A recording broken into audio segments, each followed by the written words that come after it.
Okay, today what we're going to talk about is graphing linear systems. If you'll remember, when we did systems of equations, the answer or the solution was the point where the two lines crossed. It's the same situation for inequalities, but it's where the shading is going to overlap, where the shading crosses. So let's look at number one. Okay, we have y is less than or equal to 1/2 x minus 3. So I'm going to go ahead and I'm going to start down here at -3, right, the y-intercept, and I'm going to rise 1, run 2. And I'm going to keep doing that until I get as far as I can, and then I'm going to go the opposite way, so down 1 over negative, because a negative divided by a negative is a positive, and then I'm going to connect these with a solid line because it had that equal to, okay?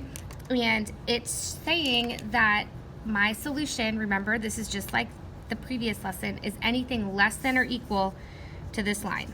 So I'm just going to kind of like shade it in yellow down there. Okay, I know it's a little bit hard to see, but there we go. Okay, and then my next line is y is greater than 5x minus 1. So I'm going to start down here at -1, and I'm going to rise 5, run 1. Rise 5, run 1.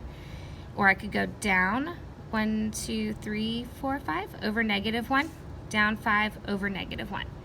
And I'm going to connect these with a dashed line this time, right? Because it's not the greater than or equal to, it's just greater than. And I'm going to use this green to shade. So this one is, I want to shade all the things that are bigger than this line. So that means I'm going to shade this side of my pink line. Okay, so what I need to look for is the area of shading that overlapped. Where is there green and yellow? And that is right here. So this is my solution. This is my area that I should be shading either a different color or darker, but any point from within this area would be a solution to both of those inequalities.